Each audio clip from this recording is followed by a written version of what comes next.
The Adventure of the Three Gables. I don't think that any of my adventures with Mr. Sherlock Holmes opened quite so abruptly or so dramatically as that which I associate with the Three Gables. I had not seen Holmes for some days, and had no idea of the new channel into which his activities had been directed. He was in a chatty mood that morning, however, and had just settled me into the well-worn low armchair on one side of the fire, while he had curled down with his pipe in his mouth upon the opposite chair, when our visitor arrived. If I had said that a mad bull had arrived, it would give a clearer impression of what occurred. The door had flown open, and a huge negro had burst into the room. He would have been a comic figure if he had not been terrific, for he was dressed in a very loud grey check suit with a flowing salmon-coloured tie. His broad face and flattened nose were thrust forward, as his sullen dark eyes, with a smouldering gleam of malice in them, turned from one of us to the other. "Which of you gentlemen is Master Holmes?" he asked. Holmes raised his pipe with a languid smile. "Oh, it's you, is it?" said our visitor, coming with an unpleasant, stealthy step round the angle of the table. "See here, Master Holmes, you keep your hands out of other folks' business. Leave folks to manage their own affairs. Got that, Master Holmes?" "Keep on talking," said Holmes. "It's fine." "Oh, it's fine, is it?" growled the savage. "It won't be so damn fine if I have to trim you up a bit. I've handled your kind before, and they didn't look fine when I was through with them. Look at that, Master Holmes." He swung a huge knotted lump of a fist under my friend's nose. Holmes examined it closely, with an air of great interest. "Were you born so?" he asked, "or did it come by degrees?" It may have been the icy coolness of my friend, or it may have been the slight clatter which I made as I picked up the poker. In any case, our visitor's manner became less flamboyant. "Well, I've given you fair warning," said he.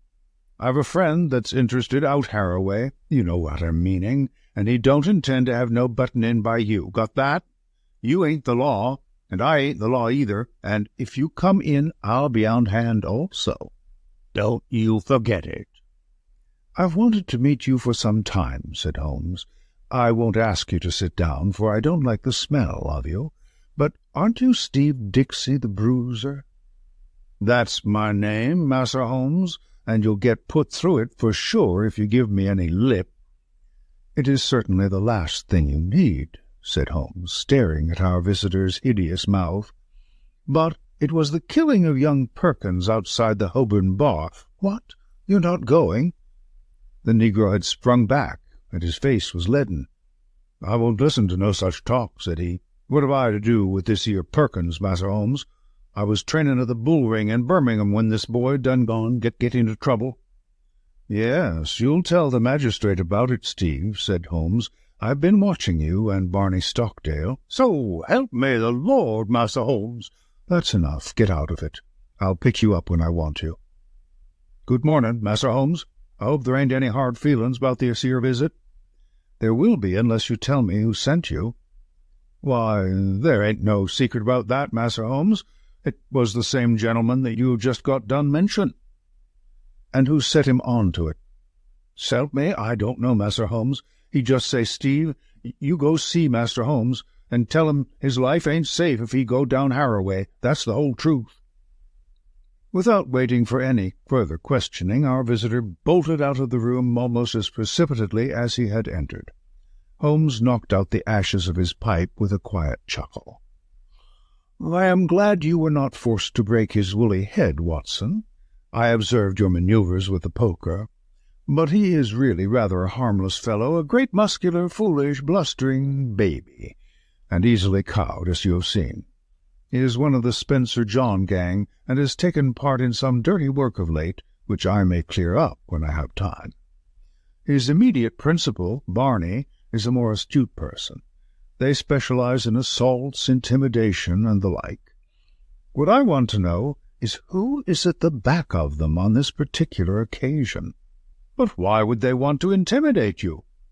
"It is this Harrow Weald case. It decides me to look into the matter. For If it is worth anyone's while to take so much trouble, there must be something in it. But what is it? I was going to tell you when we had this comic interlude.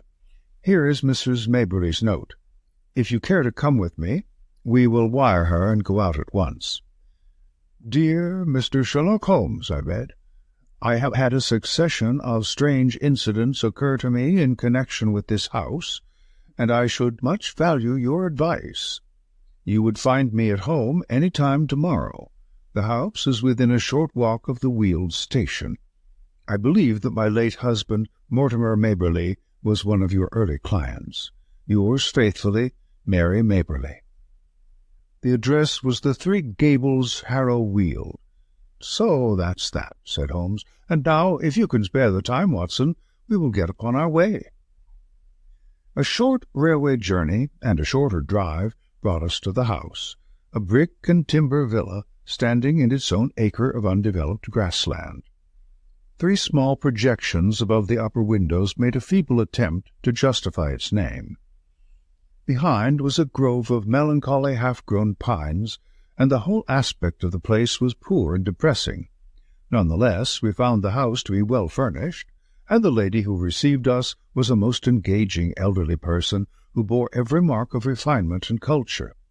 "I remember your husband well, madam," said Holmes, "though it is some years since he used my services in some trifling matter. Probably you would be more familiar with the name of my son, Douglas." Holmes looked at her with great interest. "Dear me, are you the mother of Douglas Maberley? I knew him slightly, but of course all London knew him. What a magnificent creature he was! Where is he now?" "Dead, Mr. Holmes, dead. He was attaché at Rome, and he died there of pneumonia last month." "I am sorry. One could not connect death with such a man. I have never known anyone so vitally alive. He lived intensely, every fibre of him. Too intensely, Mr. Holmes. That was the ruin of him. You remember him as he was, debonair and splendid. You did not see the moody, morose, brooding creature into which he developed. His heart was broken. In a single month I seemed to see my gallant boy turn into a worn-out, cynical man. A love affair, a woman, or a fiend. Well, it was not to talk of my poor lad that I asked you to come, Mr. Holmes. Dr. Watson and I are at your service. There have been some very strange happenings. I have been in this house more than a year now, and as I wished to lead a retired life, I have seen little of my neighbours. 3 days ago I had a call from a man who said that he was a house agent. He said that this house would exactly suit a client of his, and that if I would part with it, money would be no object. It seemed to me very strange, as there are several empty houses on the market which appear to be equally eligible, but naturally I was interested in what he said. I therefore named a price which was £500 more than I gave. He at once closed with the offer, but added that his client desired to buy the furniture as well, and would I put a price upon it. Some of this furniture is from my old home, and it is, as you see, very good, so that I named a good round sum. To this also he at once agreed. I had always wanted to travel, and the bargain was so good a one that it really seemed that I should be my own mistress for the rest of my life. Yesterday the man arrived with the agreement all drawn out. Luckily I showed it to Mr. Suttrow, my lawyer, who lives in Harrow. He said to me, "This is a very strange document. Are you aware that if you sign it, you could not legally take anything out of the house, not even your own private possessions?" When the man came again in the evening, I pointed this out, and said that I meant only to sell the furniture. "No, everything," said he. "But my clothes, my jewels?" Well, some concession might be made for your personal effects, but nothing shall go out of the house unchecked. My client is a very liberal man, but he has his fads and his own way of doing things. It is everything or nothing with him." "Then it must be nothing," said I, and there the matter was left. But the whole thing seemed to me so unusual that I thought, here we had a very extraordinary interruption. Holmes raised his hand for silence. Then he strode across the room, flung open the door, and dragged in a great gaunt woman whom he had seized by the shoulder. She entered with ungainly struggles like some huge awkward chicken, torn squawking out of its coop. "Leave me alone! What are you a-doing of?" she screeched. "Why, Susan, what is this?" "Well, ma'am, I was coming in to ask if the visitors was staying for lunch when this man jumped out at me." I have been listening to her for the last 5 minutes, but did not wish to interrupt your most interesting narrative. Just a little wheezy, Susan, are you not? You breathe too heavily for that kind of work. Susan turned a sulky but amazed face upon her captor. "Who be you, anyhow? And what right have you a-pulling me about like this?" "It was merely that I wished to ask a question in your presence. Did you, Mrs. Maberley, mention to anyone that you were going to write to me and consult me?" "No, Mr. Holmes, I did not." "Who posted your letter?" "Susan did." "Exactly. Now, Susan, to whom was it that you wrote or sent a message to say that your mistress was asking advice from me?" "It's a lie. I sent no message." "Now, Susan, wheezy people may not live long, you know. It's a wicked thing to tell fibs." "Whom did you tell?" "Susan," cried her mistress, "I believe you are a bad, treacherous woman. I remember now that I saw you speaking to someone over the hedge." "That was my own business," said the woman sullenly.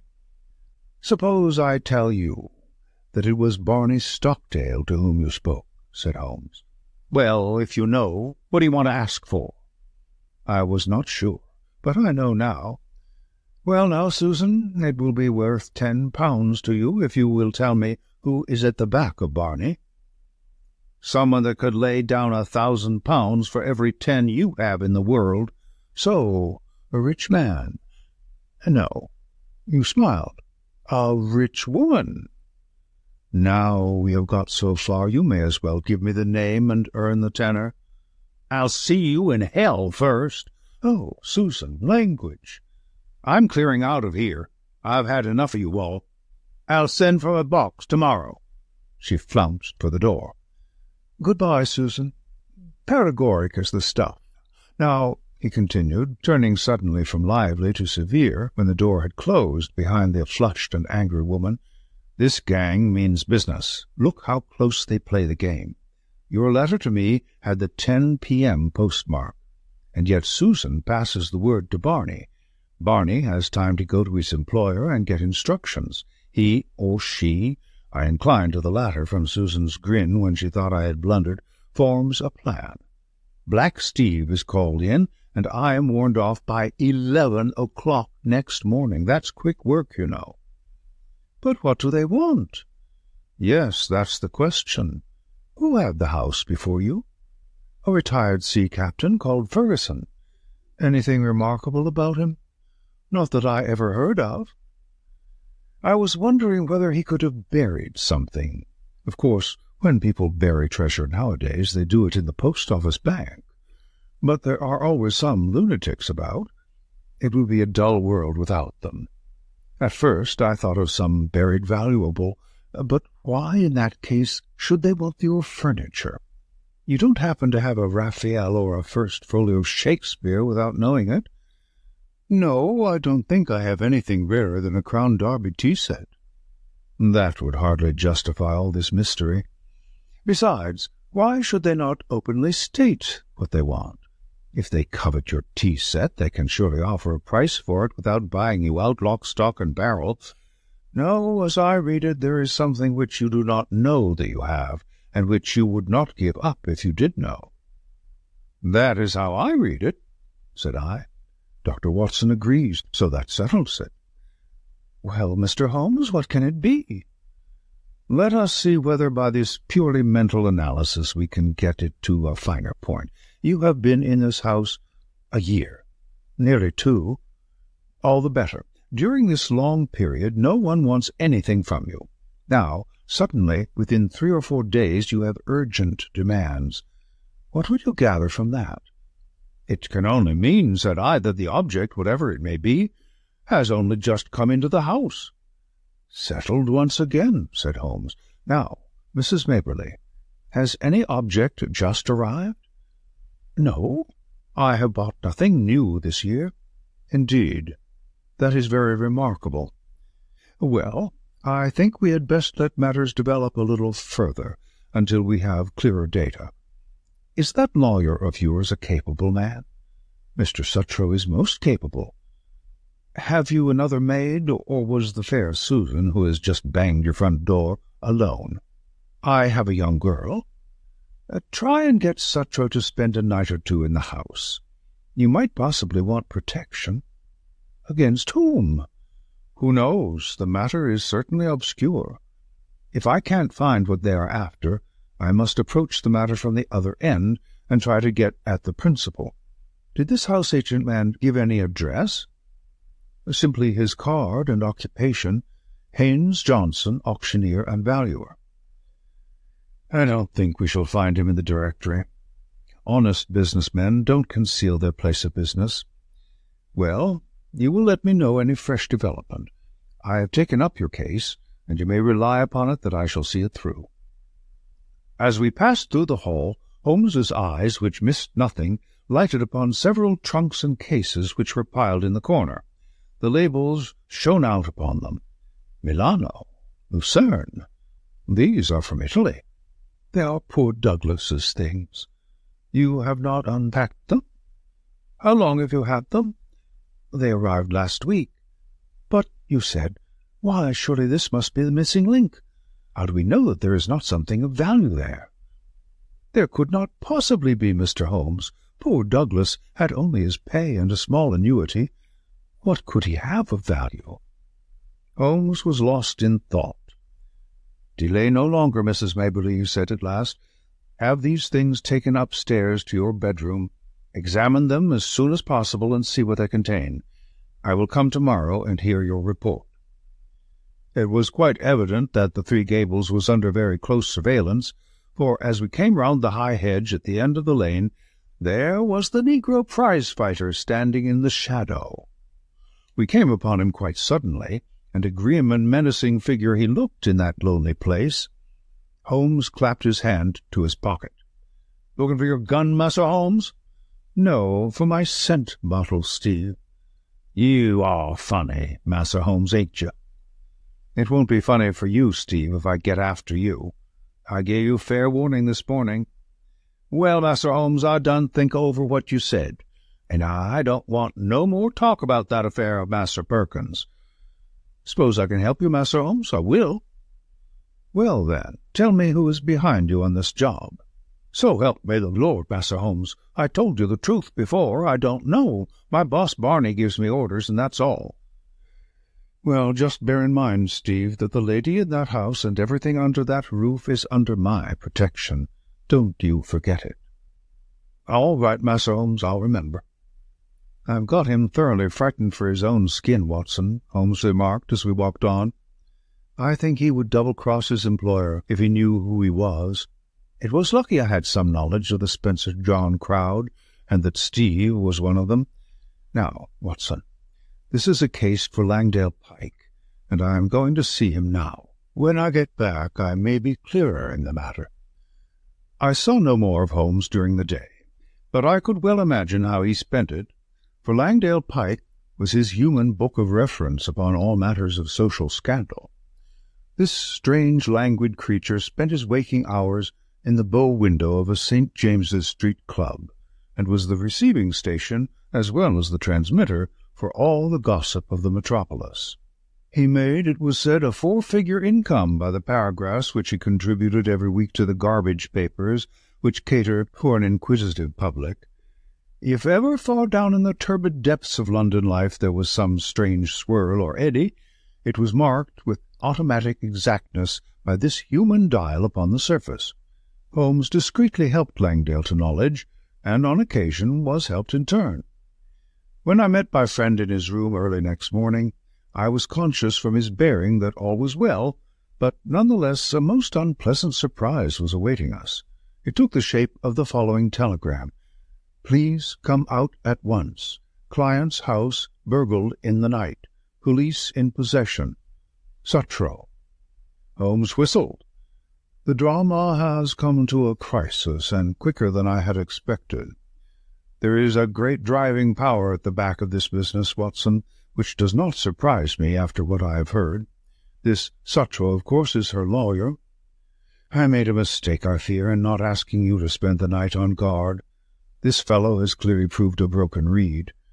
Well, there is nothing for it but another journey to Harrow Weald.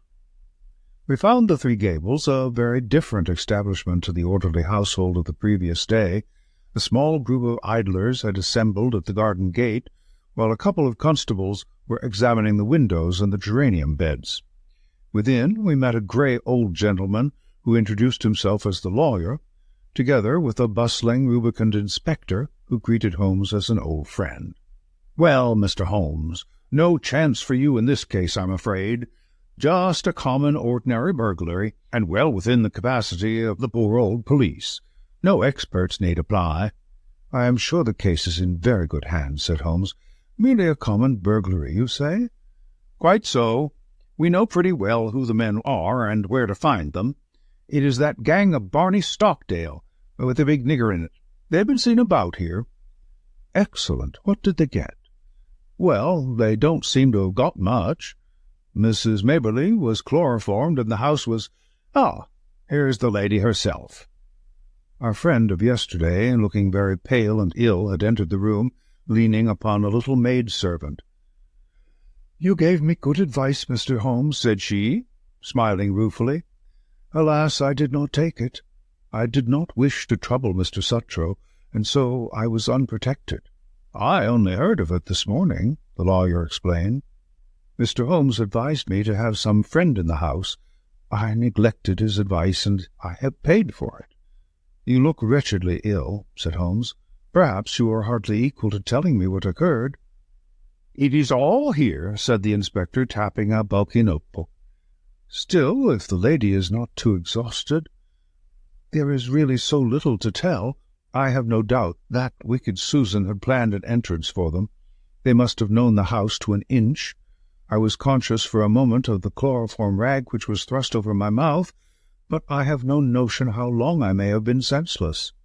When I woke, one man was at the bedside and another was rising, with a bundle in his hand from among my son's baggage, which was partially opened and littered over the floor. Before he could get away, I sprang up and seized him." "You took a big risk," said the inspector. "I clung to him, but he shook me off, and the other may have struck me, for I can remember no more. Mary, the maid, heard the noise and began screaming out of the window. That brought the police, but the rascals had got away." "What did they take?" "Well, I don't think there is anything of value missing. I am sure there was nothing in my son's trunks." "Did the men leave no clue?" "There was one sheet of paper which I may have torn from the man that I grasped. It was lying all crumpled on the floor. It is in my son's handwriting." "Which means that it is not of much use," said the inspector. "Now, if it had been in the burglar's—" "Exactly," said Holmes. "What rugged common sense! None the less, I should be curious to see it." The inspector drew a folded sheet of foolscap from his pocket-book. "I never pass anything, however trifling," said he with some pomposity. "That is my advice to you, Mr. Holmes. In 25 years' experience I have learned my lesson. There is always the chance of finger marks or something." Holmes inspected the sheet of paper. "What do you make of it, Inspector?" "Seems to be the end of some queer novel, so far as I can see." "It may certainly prove to be the end of a queer tale," said Holmes. "You have noticed the number on the top of the page. It is 245. Where are the 244 pages?" "Well, I suppose the burglars got those. Much good may it do them." "It seems a queer thing to break into a house in order to steal such papers as that. Does it suggest anything to you, Inspector?" "Yes, sir. It suggests that in their hurry the rascals just grabbed what first came to hand. I wish them joy of what they got." "Why should they go to my son's things?" asked Mrs. Maberley. "Well, they found nothing valuable downstairs, so they tried their luck upstairs. That is how I read it. What do you make of it, Mr. Holmes?" "I must think it over, Inspector. Come to the window, Watson." Then, as we stood together, he read over the fragment of paper. It began in the middle of a sentence and ran like this. Face bled considerably from the cuts and blows, but it was nothing to the bleeding of his heart, as he saw that lovely face, the face for which he had been prepared to sacrifice his very life, looking out at his agony and humiliation. She smiled, yes, by heaven, she smiled, like the heartless fiend she was, as he looked up at her. It was at that moment that love died, and hate was born. Man must live for something. If it is not for your embrace, my lady, then it shall surely be for your undoing and my complete revenge. Queer grammar, said Holmes with a smile, as he handed the paper back to the inspector. Did you notice how the he suddenly changed to my? The writer was so carried away by his own story that he imagined himself, at the supreme moment, to be the hero. "Seemed mighty poor stuff," said the inspector, as he replaced it in his book. "What, are you off, Mr. Holmes?" "I don't think there is anything more for me to do, now that the case is in such capable hands. By the way, Mrs. Maberley, did you say you wished to travel?" "It has always been my dream, Mr. Holmes." "Where would you like to go? Cairo, Madeira, the Riviera?" "Oh, if I had the money, I would go round the world." "Quite so, round the world. Well, good morning. I may drop you a line in the evening."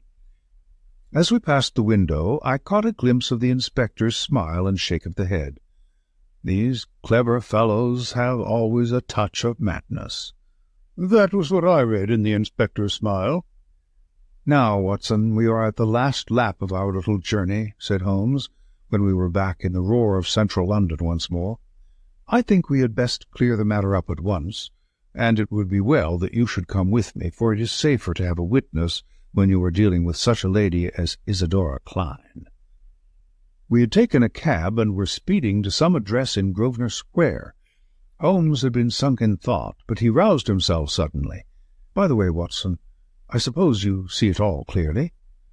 "No, I can't say that I do. I only gather that we are going to see the lady who is behind all this mischief." "Exactly. But does the name Isadora Klein convey nothing to you? She was, of course, the celebrated beauty. There was never a woman to touch her.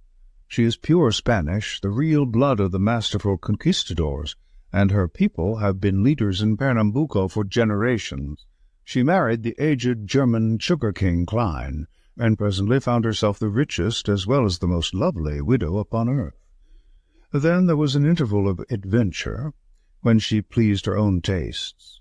She had several lovers, and Douglas Maberley, one of the most striking men in London, was one of them. It was by all accounts more than an adventure with him. He was not a social butterfly, but a strong, proud man who gave and expected all. But she is the belle dame sans merci of fiction. When her caprice is satisfied, the matter is ended, and if the other party in the matter can't take her word for it, she knows how to bring it home to him." "Then that was his own story." "Ah, you are piecing it together now. I hear that she is about to marry the young Duke of Lomond, who might almost be her son. His Grace's ma might overlook the age, but a big scandal would be a different matter. So it is imperative— here we are." It was one of the finest corner houses at the West End. A machine-like footman took up our cards and returned with word that the lady was not at home.